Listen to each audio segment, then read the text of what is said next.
Olá pessoal, meu nome é Concécio e essa é mais uma live do canal Deus Sem Igreja. Hoje eu quero falar sobre confiança. A confiança varia muito de acordo com a situação, naquilo que temos que confiar ou na pessoa que temos que confiar. Você anda tranquilo na praça durante o dia, mas de madrugada não tem a menor confiança de fazer isso. Pode atravessar quilômetros de asfalto com seu carro, mas não confia nele para atravessar um cruzamento alagado. Você confia numa pessoa para cuidar da sua casa, mas não confia nela para dirigir o seu carro. Pode confiar em alguém para cuidar do seu dinheiro, mas não confia na mesma pessoa para cuidar dos seus filhos. A confiança varia de acordo com o nível de conhecimento que temos da situação ou da pessoa ou das circunstâncias. Você tem confiança de viajar num transatlântico em alto mar, mas não confia em atravessar uma ponte de madeira com seu carro. Apesar de conhecer pouco sobre transatlânticos, a aparência imponente dele, a segurança que ele transmite, inspiram em você mais confiança do que aquela ponte de madeira com aparência velha e gasta e frágil. Mas quem construiu a ponte garante que ela aguenta um caminhão muito mais pesado que o seu carro. E sabemos pela história que os navios grandes também afundam. Então essa confiança é bem relativa. Mas muitas vezes somos levados pela aparência e influenciados pelo desconhecimento daquilo que enfrentamos. Não sabemos se podemos confiar porque não temos certeza. Tem uma história que eu contei num vídeo curto 2 anos atrás, chamada A Travessia do Rio Gelado. Vou contar rapidinho aqui. Certa noite, um homem precisou atravessar um rio gelado muito largo. Como ele não era da região, não sabia se a camada de gelo iria aguentar o seu peso. Então começou a caminhar com muito cuidado, pisando bem devagarzinho sobre aquela camada de gelo.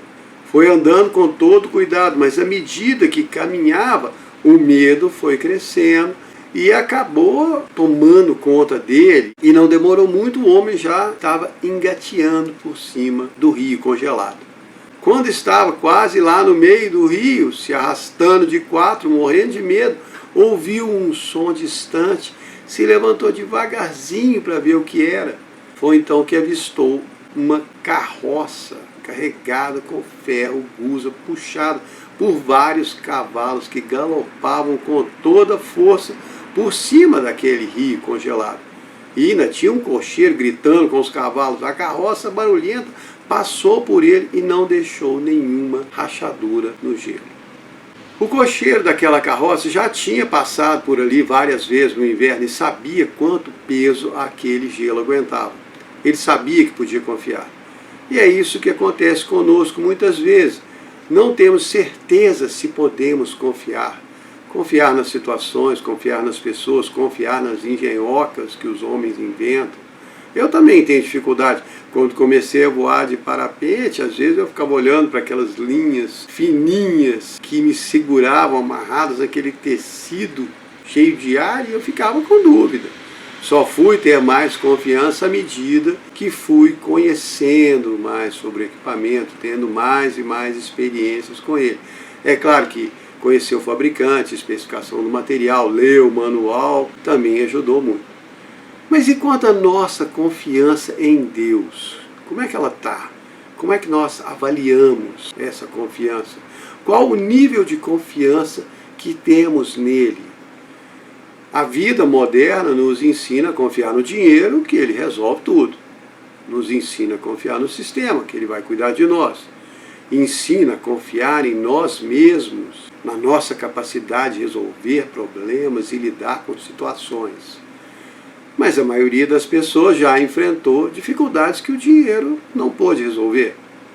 Muitos já perderam confiança no sistema, foram deixados na mão por ele, até traídos. E uma grande quantidade de pessoas sabe que não é capaz de lidar com todos os problemas da vida sozinhos. Se você não sente confiança, você fica inseguro. E aí essa insegurança tira a sua paz. E como podemos fazer para restaurar a nossa paz, fortalecer a nossa confiança? Confiança em quê? Ou em quem? Isaías 26:3 diz que tu, Senhor, conservarás em paz aquele cuja mente está firme em ti, porque ele confia em ti. Aqui nesse versículo, nós podemos concluir que a confiança em Deus é o que traz a paz. O Senhor conservará em paz aquele que tem a mente firme nele, porque confia nele. Então precisamos fortalecer a nossa confiança em Deus. Não podemos fazer que nem um homem engateando sobre o rio gelado. Temos que ter a confiança do cocheiro da carroça cheio de ferro.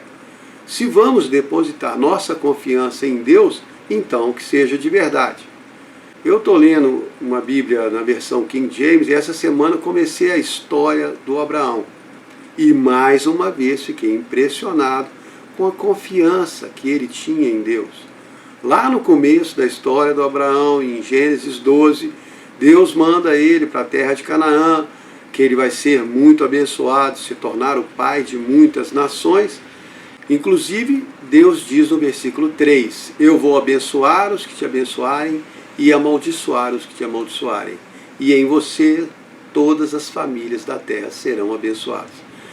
Então, Abraão sabia que Deus o tinha abençoado e ele confiava nessa bênção, sabia que ela ia acompanhá-lo onde ele fosse. Então, mais à frente, lá na história dele, em Gênesis 13, Abraão já está mais rico, cheio de gado, camelos, jumentos. Os pastores dele começam a brigar com os pastores do sobrinho dele, o Ló, que também era rico e tinha muito gado. Só que eles acampavam juntos, onde iam juntos, ficavam na terra, mas a terra não era o suficiente para conter os dois. Aí o Abraão fez o quê?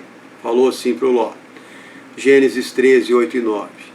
Nós somos parentes, não é bom que a gente fique brigando, nem que os meus empregados briguem com os seus.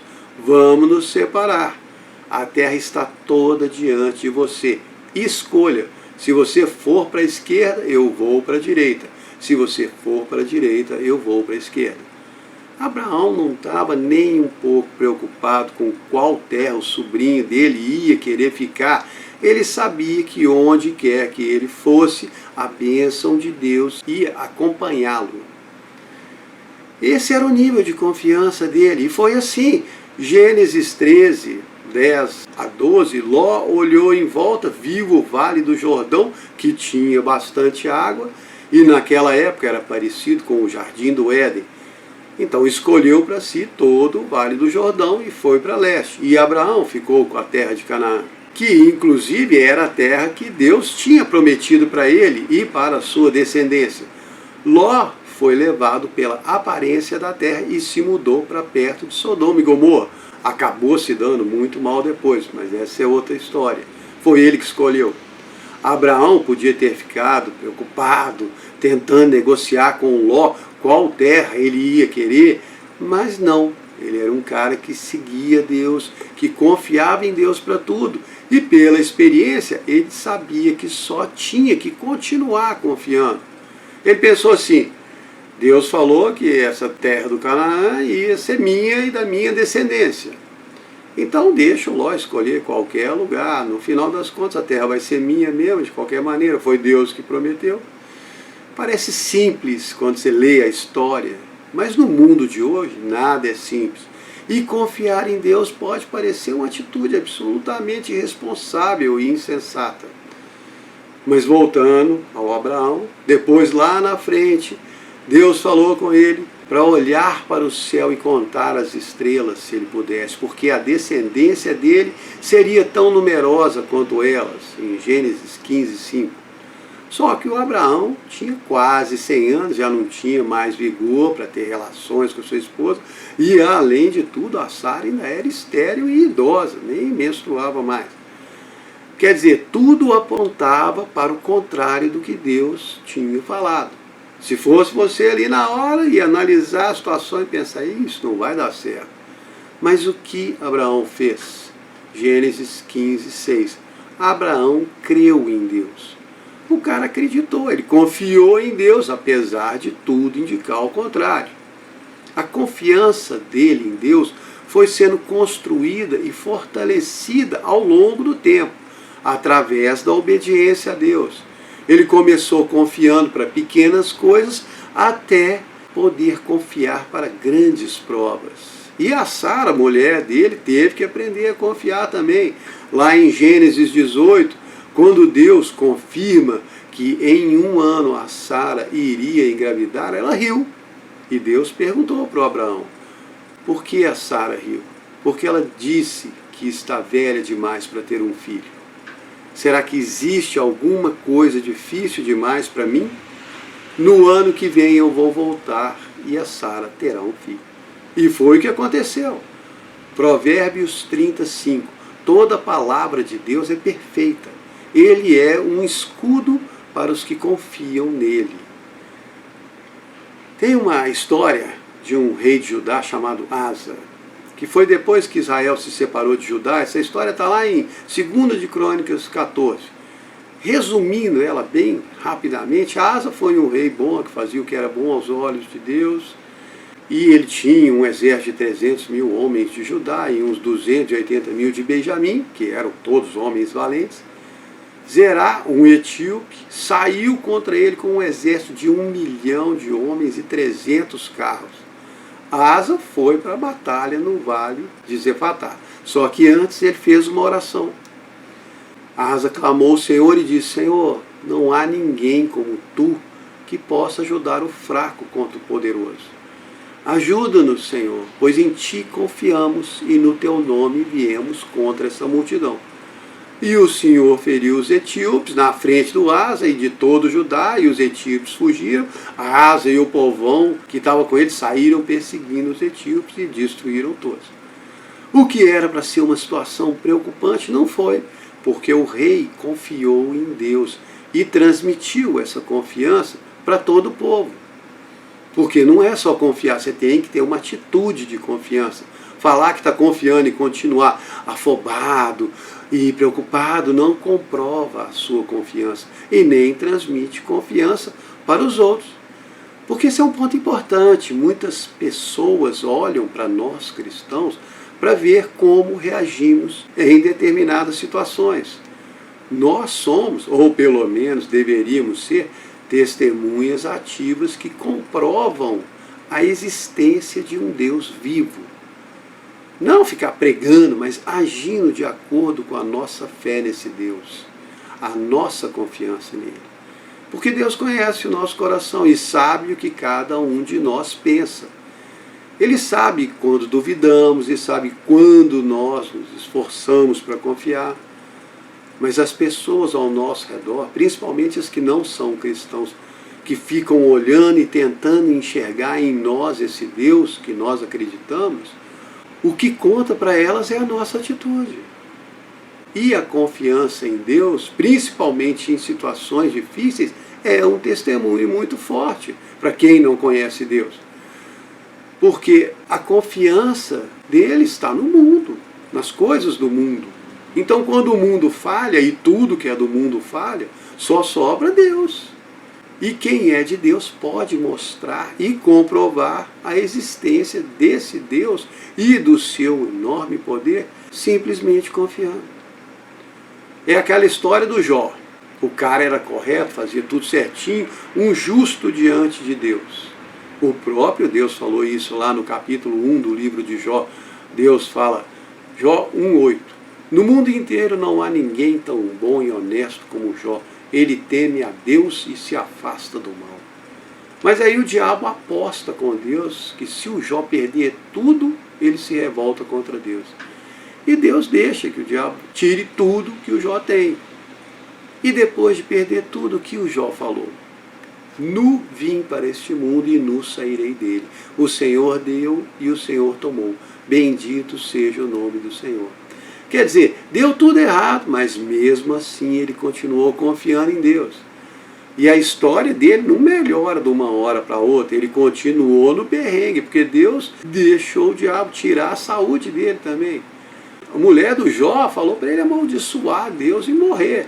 E ele respondeu, em Jó 2:10, se nós recebemos o bem de Deus, por que não podemos receber também o mal? E nesse versículo ainda fala, em tudo isso Jó não pecou. Eu já ouvi algumas pessoas criticando a atitude de Deus com o Jó, como se Deus tivesse torturado o Jó, se divertindo com isso, mas a verdade é outra. Deus conhecia muito bem o Jó. Ele sabia o que tinha no coração dele e sabia o que ele podia aguentar. Jó não estava sendo punido por Deus, ele estava sendo elogiado. O maior elogio que um ser humano pode receber é ter Deus confiando nele. O diabo desafiou Deus, aumentou a aposta, Deus aceitou o desafio. E qual foi a resposta de Jó para tudo o que ele passou? Ainda que Deus me mate, nele confiarei. Jó 13:15. No final, Deus venceu, Jó foi recompensado em dobro. E a história dele é até hoje um exemplo de fé e confiança em Deus. Salmo 9, 9-10. O Senhor é um alto refúgio para o oprimido, uma fortaleza em tempo de angústia. Em ti confiarão os que conhecem o teu nome, pois tu, Senhor, nunca desamparaste os que te buscam. A história do Jó, para mim, sempre foi muito dolorida, muito sofrida, porque mesmo sabendo que no final ele é recompensado em dobro, a Bíblia não conta quanto tempo demorou, quanto tempo ele passou por tudo e esse perrengue até receber a sua recompensa. Então fica difícil imaginar se eu conseguiria passar algo parecido. Graças a Deus, Deus sabe qual calor ele usa para o ferro e qual para o barro. E eu tenho que manter a minha mente focada nas promessas da Bíblia. Salmo 32:10. O constante amor do Senhor cercará aquele que confia nele. Se eu me esforço para confiar em Deus nas pequenas coisas, eu sei que muito provavelmente vou acabar aprendendo a confiar nele nas grandes. Salmos 20, versículo 7. Uns confiam em carros e outros em cavalos, mas nós faremos menção do Senhor nosso Deus. Quer dizer, vou tentar confiar nele ao invés de buscar em algum outro lugar uma saída que eu preciso ou uma solução para os meus problemas e dificuldades. É claro que eu tenho que fazer o que eu posso, mas preciso confiar nele para o que eu não posso. Provérbios 3, 5 e 6. Confie no Senhor de todo o seu coração e não se apoie no seu próprio entendimento. Reconheça Deus em todos os seus caminhos e Ele vai endireitar os seus passos.